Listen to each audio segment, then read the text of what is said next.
Very bold statement. It's one that I would stand by, which is that every single one causes harm, even if you don't know how much harm it would cause.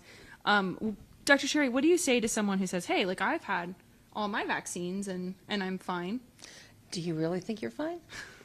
Do you have any idea what's going on at a cellular level in your body, from your mitochondria or your ovaries or your brain? Or when you were a baby and you got vaccines, did you scream and cry? Did your mother ever tell you that? Which is a sign of encephalitis.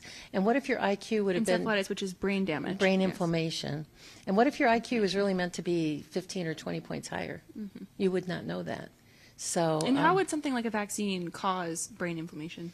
It's the ingredients that are in it that cross the blood-brain barrier. You know, children now get multiple doses of 16 or 17 different vaccines, however you count them. And with the ingredients that are inside of them, all the aluminum, the foreign proteins that are there, all the different adjuvants and chemicals, there's more than, if you get every dose of every vaccine, by the time you're 18 years of age, you'll have almost 12,000 micrograms of aluminum injected, and you will have multiple foreign proteins and more than 100 different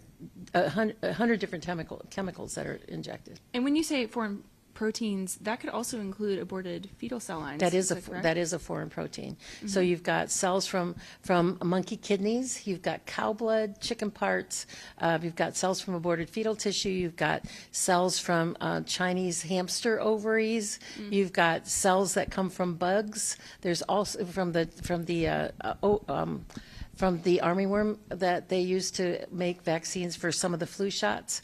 And so all the different proteins all cause different inflammation and different types of antibodies that can cross-react with your tissues through a process called molecular mimicry that leads to autoimmune disease and neurological conditions.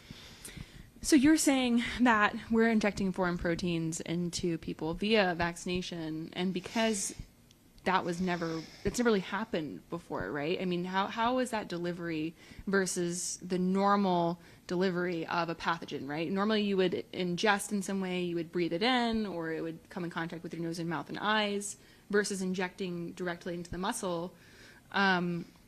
You're saying that could be harmful. This is purely speculation, but, you know, cancer is on the rise. We know that cancer rates are higher than ever. In your opinion, do you think that has anything to do with cancer rates spiking? Well, for sure with the COVID vaccines, because the COVID shots, you know, I did a webinar in July of 2021 called the 40 mechanisms of injury, how the COVID shots can make you chronically sick or kill you. And I so I had 40 different ways that was already published in the medical literature showing the harms that the COVID vaccines could cause, and divided it into 4 categories. The first category was sudden death, this big spike of people that died within 48 hours of getting a COVID shot.